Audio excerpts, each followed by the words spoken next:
एक पुराने संग्रहालय को देखने एक स्कूल के बच्चे जाते हैं तो मास्टर जी संग्रहालय को दिखाते हैं कि बेटे यहाँ ये है, यहाँ ये है और यहाँ ये है। और बाद पूछते हैं कि बताओ अभी इस संग्रहालय में सबसे कीमती चीज क्या है। उत्तर सभी को देना है तो कोई कहता है कि किसी की टीपू की तलवार, कोई कहता है कि राणा का भाला, कोई मीरा के घुंघरू कहता है तो कबीर की कोई बुनकर मशीन कहता है। अलग अलग तरह के लोग उत्तर देते हैं। जब यह प्रश्न पूछा कि बेटे ये बताओ अभी इस संग्रहालय में सबसे कीमती चीज क्या है, तो जब आखिरी बच्चे का नंबर आया जो कि मास्टर की नजर में उपद्रवी ही था, वे सोचते हैं कि पता नहीं क्या खुरापाती उत्तर देगा। मास्टर ने पूछा बताओ तुम ही कि अभी इस संग्रहालय में सबसे कीमती चीज क्या है। वो लड़का कहता है मैं खुद। क्या? अभी इस संग्रहालय में सबसे कीमती चीज है मेरा होना। यहां पर मेरी मौजूदगी सबसे मूल्यवान है, मेरी मौजूदगी मूल्यवान है। एक पहाड़ी के रास्ते से जाते हैं शिष्य और गुरु महाराज। घाटी का रास्ता है, पहाड़ी का रास्ता है। तो युवक थे शिष्य तो खूब आगे घाटियों की पगडंडियां चढ़ के निकल गए। आचार्य तो वृद्ध थे जो कि पीछे रह गए। तो आगे निकले शिष्यों ने आचार्य से विनोद करते हुए कहा कि महाराज क्या आप रास्ते में हैं? व्यंगात्मक, विनोदात्मक, व्यंगात्मक शब्दों का चयन करते हुए, भाषा का टोन का चयन करते हुए शिष्यों ने कहा आचार्य क्या आप रास्ते में हैं? तो आचार्य कहते हैं मेरे बच्चे तुम भूल रहे हो कि मैं ही रास्ता हूं। मैं रास्ते में नहीं हूं अपितु मैं ही रास्ता हूं। पथ्य मैं ही हूं, पाथेय मैं ही हूं और पथिक मैं ही हूं। जहां ज्ञान ज्ञाता ज्ञेय को, जहां ज्ञान ज्ञाता ज्ञेय को विकल्प ना, वहां हूं मैं। पथ में, पाथेय में और पथिक में। तो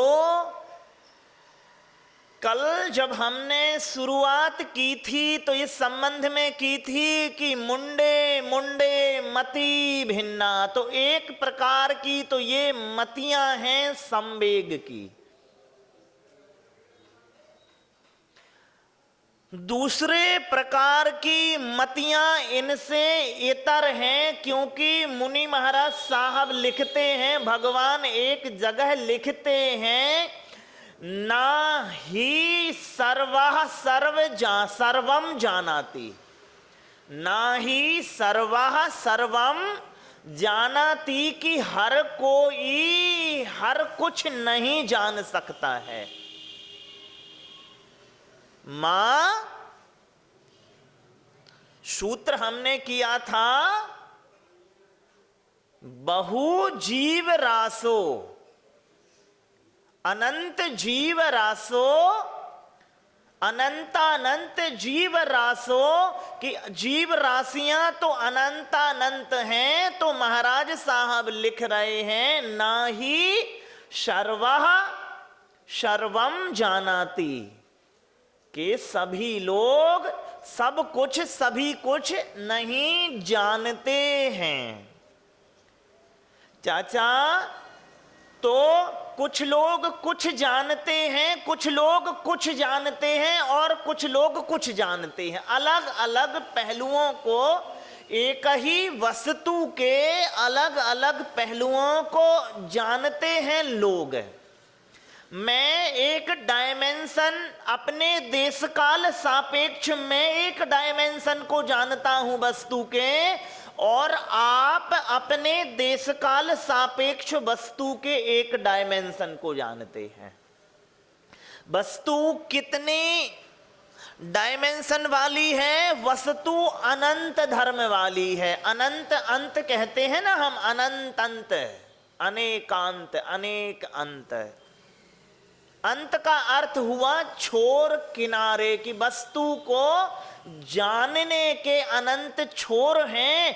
तो जो जिस छोर पर खड़ा होगा, वस्तु का जो छोर मेरी पकड़ में आएगा, मैं तो वस्तु को उसी रूप जानूंगा। तो सभी लोग सब कुछ नहीं जानते हैं। तो चाचा, जब बुद्धि स्तरीय हुई, तो चाचा जब समझ स्तरीय होती है, तो साधना में स्तर भेद बनते हैं। क्या? जब समझ स्तरीय होगी तो साधना में स्तर भेद बनेंगे कि नहीं बनेंगे? तो आज हम दो चीजों को लेके आगे बढ़ेंगे, एक समझ और दूसरा साधना। एक समझ, दूसरा साधना। सभी की समझ समान नहीं होती है, इसलिए सभी की साधनाओं में हम भेद और प्रभेद देखते हैं। सबकी समझ जैसी समझ, तो देखिए मैंने सुना दो मारवाड़ी, दो डॉक्टर चाचा, दो मारवाड़ी एक नाव पे यात्रा करते हैं, तो मारवाड़ी को व्यापारी बुद्धि समझा जाता है। तो दो मारवाड़ी या दो व्यापारी एक नाव पे यात्रा करते हैं, तो लहरें उठ रही हैं खूब तेज। तो नाविक कहता है कि भैया ज्वार बढ़ रहा है। क्या बढ़ रहा है? ज्वार बढ़ रहा है। तो उस नींदे, जो नींद में थे मारवाड़ी, उन्होंने सुना कि ज्वार बढ़ रहा है, तो एक दूसरे से कहता है तो खरीद लेते हैं। क्या करते हैं? खरीद लेते हैं। ये समझ के स्तर हैं। एक मंदिर में एक बूढ़ी अम्मा एक युवती को बहुत देर से घूरे जा रही है। थोड़ी देर तो उसने बर्दाश्त किया युवती ने। जब बर्दाश्त से बाहर हो गया तो वो अम्मा के पास आई और कहती है कि अम्मा जी, आखिर आपकी समस्या क्या है? वो कह रही, बिटिया मेरी ये समस्या है कि लड़के को बहू ढूंढती हूं। क्या धर्मेंद्र जी? लड़के को बहू ढूंढती हूं तो चाचा, जैसा दर्शन वैसा आकर्षण। बड़े भैया, जैसा दर्शन वैसा आकर्षण। तो आप दर्शन तय करता है समझ को और साधना को। कल का जो हमने सूत्र देखा, सभी की अपनी दर्शन सापेक्ष समस्याएं हैं और साधनाएं हैं। एक और कहता हूं, देखिए, एक यहूदी, चाचा, एक यहूदी अपने आराधनालय में गया और हाथ जोड़ के प्रार्थना करता है कि हे ईश्वर, मेरी समस्या का समाधान करो। समस्या ये है कि मेरा जो लड़का है वो ईसाई हो गया है। यहूदी, महाराज साहब यहूदी प्रार्थनालय में जाके कहता है, ईश्वर मेरी समस्या का निराकरण करो, और समस्या ये है कि मेरा लड़का ईसाई हो गया है। उधर से ईश्वर कहते हैं, भैया यही मेरी समस्या है, क्योंकि अपना लड़का भी अब ईसाई हो गया है, क्योंकि ईसा मसीह को ईश्वर का पुत्र कहते हैं। तो वो मेरा लड़का वो खुदा ही ईसाई हो गया है, अब तो मेरी भी यही समस्या है। तो चाचा, जैसा दर्शन वैसा आकर्षण है। तो हमारी मां 24 घंटे की, ब्रह्मचारिणी जी पधारी हैं धौलपुर से, तो दीदी हमारे 24 घंटे मां या तो समझ के स्तर पे बीतते हैं या साधना के स्तर पे बीतते हैं। जो क्रियात्मकता हमारे जीवन की है वो साधनात्मक पक्ष है, और जो मानसिकता है हमारी वो हमारी समझ का पक्ष है। और देखिए, ये सूत्र आप पढ़िए, देव गति देव आयु के बंध का कारण, तो इनमें आपको दो ही चीजें परिलक्षित होंगी, समझ और साधना। महाराज साहब लिख रहे हैं, सराग संयम, संयमा संयम, अकाम निर्जरा बाल तपांसी दैवस्य सम्यक्त्वम च। सम्यक तो समझ का, सराग संयम समझ साधना, संयमा संयम थोड़ी समझ थोड़ी साधना, बाल ताप मिथ्या साधना, और अकाम निर्जना अनैच्छिक साधना। तो जैसी समझ, पट्टा ले आ दो बड़े भैया को। तो चाचा,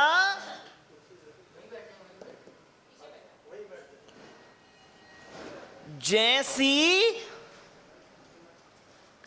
समझ होती है वैसी साधना होती है। तो महाराज साहब लिख रहे हैं, सम्यक्त्वम चा, समझ, सम शब्द का यहां पर भी जमाव हो गया है, कल के भी समवेग। तो समान, समान से संतुलित लेना। आप क्या डॉक्टर चाचा? संतुलित जो वेग है, जो मेरे और आपके जीवन का संतुलित वेग है, वह साधना तय करेगा, और जो आवेग है वो असाधना तय करेगा। आप पूछते हैं चाचा, आपने एक और शब्द पहले देखा होगा, असातना। ज्ञानावरण और दर्शनावरण कर्म के बंध आश्रमों के संदर्भ में हमने पढ़ा था, आसाधना। तो यहां पर है साधना और वहां पर है आसाधना। तो चाचा, यदि मैं जिस भाव से भरा हुआ, मेरा दर्शन ही मेरे आकर्षण तय करता है, मेरा दर्शन मेरे आकर्षण तय करता है, तो जैसी मेरी सम्यक तुम दुनिया को देखने का मेरा जो रवैया है, वो ही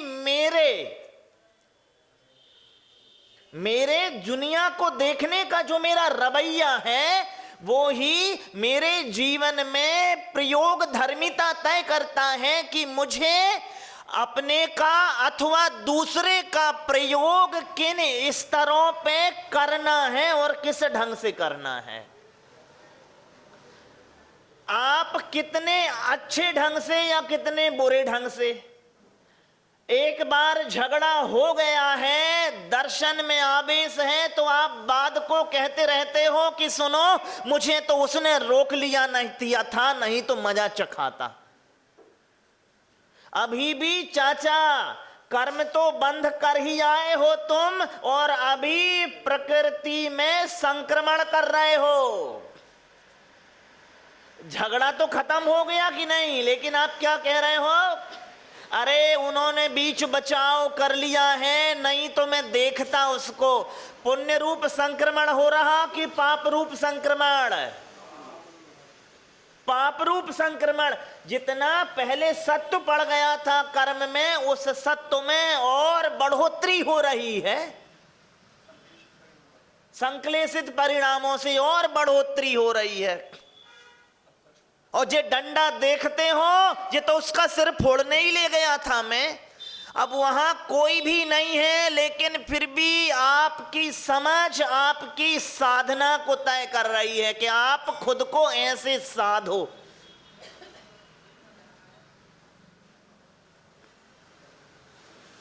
और दूसरा है, वो कह रहा, कितना आज भी मेरे समझ का स्तर कम है कि संयम भी जरा सा नहीं बरत पाया।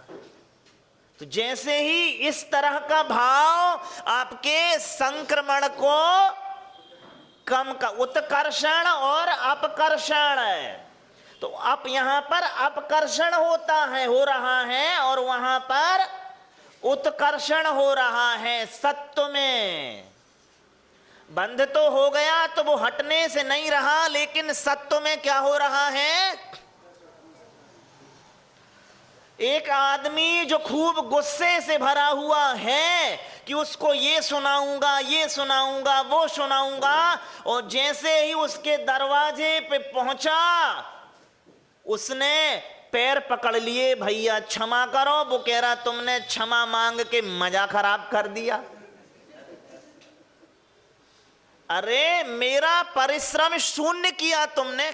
मैंने तो वो गालियां भी सीखी जो आती नहीं थी, और तुमने मलियामेट कर दिया, पानी फेर दिया सब पे। पुरुषार्थ पे पानी फेरना, पैर ही पकड़ लिए। हो सकता है पैर पे दो पानी की बूंदें भी गिरा दी हो। वो कह रहा मेरा मजाक खराब कर दिया। तो यहां पर अपकर्षण की स्थिति बनेगी। पाप में सत्व कम पड़ रहा है ना मां, तो